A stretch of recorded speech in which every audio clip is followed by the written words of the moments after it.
अब हम next topic ले रहे हैं national park. On the road side there was another board, कि बच्चे चलते चलते अब दूसरे रोड साइड पे चले जाते हैं जहाँ पर वो एक बोर्ड और देखते हैं जहाँ पर क्या लिखा है, सतपुड़ा नेशनल पार्क। और उन बच्चों को वो जानने की भी इच्छा होती है, तो वो बता रहे हैं कि these reserves are large and diverse enough to protect whole sets of ecosystem. They preserve flora, fauna, landscape and historic objects of an area। कि यहाँ पे कितना बड़ा ये इकोसिस्टम है फ्लोरा और फ्योना के लिए, ठीक है। Satpura national park is the first reserve forest of India. The finest Indian teak is found in this forest. कि सबसे अच्छी टीक कहाँ पाई जाती है, टीक के जो ट्रीज हैं वो कहाँ हैं, इसी सतपुड़ा नेशनल पार्क में है। There are more than 100 national park in India. और इंडिया में कितने नेशनल पार्क हैं, 100 से ज़्यादा, मोर देन 100, है ना। Rock shelters are also found inside the Satpura National Park. These are evidence of prehistoric human life in these jungles. These gives us an idea of the life of primitive people. Primitive people जो होते हैं आदि मानव, उनके लिए वो हमको idea देते हैं कि कैसे वो जीते थे। Rock paintings are found in these shelters. A total of 55 rock shelters have been identified in Pachmarhi biosphere reserve. Figures of animals and men fighting, hunting, dancing, and playing musical instruments are depicted in these paintings. Many tribals still live in the area। और कई जो tribals हैं, जो जंगलों में रहने वाले लोग हैं, उनको ट्राइबल्स कहते हैं, तो वो यहाँ पे अभी भी रहते हैं। As children move ahead they see a board with Satpura tiger reserve. अब यहाँ पे टाइगर रिजर्व्स हैं, जो उनको वहाँ के गाइड बताते हैं कि यहाँ पे क्या होता है, कि वहाँ पे Project Tiger was launched by the government to protect the tigers in the country. The objective of this project was to ensure the survival and maintenance of the tiger population in the country। कि हमारे देश में tigers को बचाने के लिए, उनकी maintenance के लिए, टाइगर की पॉपुलेशन को बचाने के लिए ये प्रोजेक्ट टाइगर वहाँ पे लॉन्च किया गया है। Tiger is one of the many species which are slowly disappearing from our forest। हमारे जंगलों से जो कि टाइगर लुप्त होते जा रहे हैं धीरे धीरे। But the Satpura tiger reserve is unique in the sense that a significant increase in the population of tigers has been seen here. लेकिन इस सतपुड़ा के जंगलों में क्या है, टाइगर्स की जो है इंक्रीज होती जा रही है population. Once upon a time, animals like lion, elephant, wild buffalo, and Barasingha were also found in the Satpura National Park. Animals whose numbers are diminishing to level that they might face ex- extinction are known as the endangered animals। और इनको क्या बताया जा रहा है अब, endangered, ठीक है। Reminded of dinosaurs which become extinct a long time ago। Survival of some animals has become difficult because disturbance in their natural habits। कि ऐसे जैसे डायनासोर जो लुप्त हो चुके हैं, अब वो एग्जिस्ट नहीं करते, वो एक्सटिंक्ट हो चुके हैं, मतलब लुप्त हो चुके हैं। तो जिन एनिमल्स के सर्वाइवल ऑफ सम एनिमल्स, कि उनके जो रहन सहन या उनके हैबिटेट के साथ कुछ दिक्कतें होती हैं, तो वो जो एनिमल है ना, वो फिर सर्वाइव नहीं कर पाते। इसलिए एनिमल्स की सुरक्षा के लिए उनको ऐसे वातावरण दिया जाता है जहाँ पे वो सेफ रह सके और उनके हैबिटेट के अनुकूल हो। In order to protect plants and animals, strict rules are imposed in all national parks। Human activities such as grazing, poaching, hunting, capturing of animals, or collection of firewood, medicinal plants etc. are not allowed। इसलिए यहाँ पे ऐसा कुछ भी करना allowed नहीं है। उन्होंने वो भी बताया कि animals are much more in danger of becoming extinct than the bigger animals. At times we kill snakes, frogs, lizards, bats, and owls ruthlessly without realizing their importance in the ecosystem। कि animals क्या होते हैं, ecosystem को सही रखने के लिए भी वो इकोसिस्टम को बैलेंस करने के लिए एनिमल्स का बहुत ज़्यादा योगदान होता है, और लेकिन हम इनको मारते रहते हैं, इनका यूज़ करते हैं, और हमको रियलाइज़ भी नहीं होता कि हम कितना गलत कर रहे हैं। By killing them we are harming ourselves, और इनको मार मार के हम अपना ही नुकसान कर रहे हैं।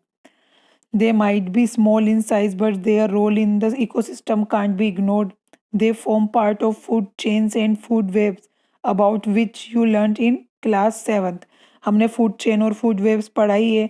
तो अगर हम एनिमल्स को और किसी को भी मारते जाएंगे तो फूड और फूड चेन और फूड वेब पे कितना असर पड़ता है, जिससे इकोसिस्टम का जो बैलेंस है, an ecosystem is made of all the plants, animals, and microorganisms in area, along with non-living components such as climate, soil, and river deltas etc. तो इकोसिस्टम पर वो बहुत बुरा प्रभाव डालते हैं अगर हम उनका ध्यान ना रखें तो। Red data book, I wonder if there is any record of all endangered species.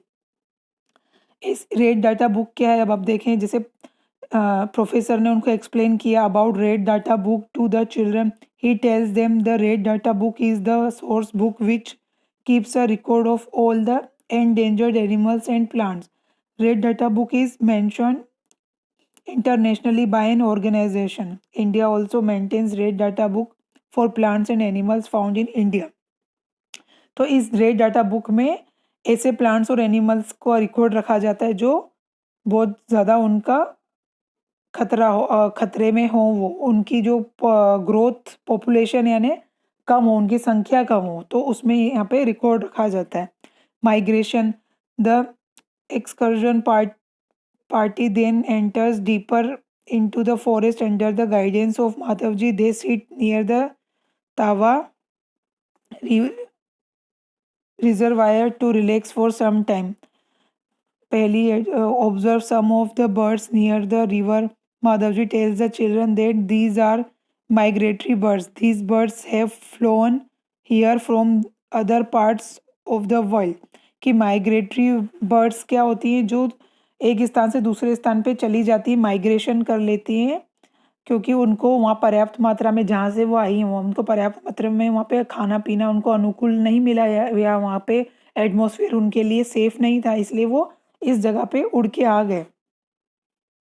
Migratory birds fly to far away areas every year during a particular time because of climatic change, यानी climate change हो जाता है तो वो birds वहाँ से चली जाती हैं, दूसरी जगह चली जाती हैं वो। They fly for laying eggs as the weather in their natural habitat because becomes very cold and inhospitable. Birds who cover long distance to reach another land are known as migratory birds.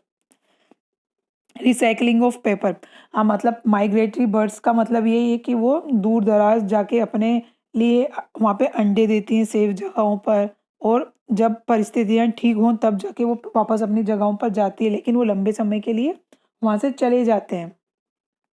Recycling of paper, paper का recycling देखें, professor अपने students से क्या बता रहे हैं। He tells them that the takes for 17 full grown trees to make 1 ton of paper, कि 1 ton paper के लिए क्या होता है, 17 फुल ग्रोन ट्रीज को हम काट देते हैं। वी शुड सेव पेपर्स, हमको पेपर्स बचाने चाहिए। Professor Ahmad also tells that paper can be recycled 5 to 7 times for use. If each student save at least 1 sheet of paper in a day, we can save many trees in a year. We should save, reuse used paper and recycle it. By this, we not only save trees but also save energy and water needed for manufacturing paper. Moreover, the amount of harmful chemicals used in paper making will also be reduced. तो इसलिए हमको ऐसे paper का use करना चाहिए जो recycle हो सके, और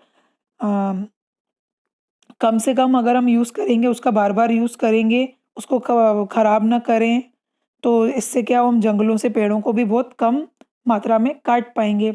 अब है reforestation. Professor Ahmad suggests that the answer to deforestation is reforestation. Reforestation is a restocking of the destroyed forest by planting new trees. Planting new trees, हम नए पौधे लगाएंगे तो इसको हम कहेंगे फिर से जंगल बनाना, रिफॉरेस्टेशन करना। The planted trees should generally be of the same species which were found in that forest. But in बातों का भी ध्यान रखना चाहिए कि वो एक ही प्रजाति या जाति के हों, सेम स्पीशीज के हों. We should plant at least as many trees as we cut. जितने हम काट रहे हैं उतने हम प्लांट भी करें, तो इसको हम कहेंगे reforestation. Can take place naturally also if the deforestated area is left undisturbed. It re-establish itself. In natural reforestation, there is no role of human beings. Reforestation naturally भी होता है जिसमें ह्यूमंस का कोई रोल नहीं होता. We have already caused tremendous damage to our forest. If we have to retain our green wealth for future generation, plantation of more trees in the only option. अगर हम चाहते हैं कि हमारी आने वाली जनरेशन ग्रीन वेल्थ और अच्छी रहे उनकी, और वो उनके लिए भी सब कुछ अवेलेबल हो, तो हमें क्या करना पड़ेगा? Plantation. Professor Ahmad told them that in the India we have the forest conservation act. This act is aimed at preservation and conservation of natural forest and meeting the basic needs of the people living in our near the forest. After some rest, Madhavji asked the children to starting heading back because it is not advisable to stay in the jungle after sunset. Sunset तक यहाँ पे रुकना खतरा मतलब allowed नहीं होता. On getting back for Ahmad, professor Ahmad ने उनको बोला चलो चलते हैं. And the children thank Madhav ji for guiding them through this exciting experience. तो ये रहा, आज हमने पढ़ा कि हम एनिमल्स और प्लांट्स को कैसे कहाँ पे हम सेफ रख सकते हैं. Okay students.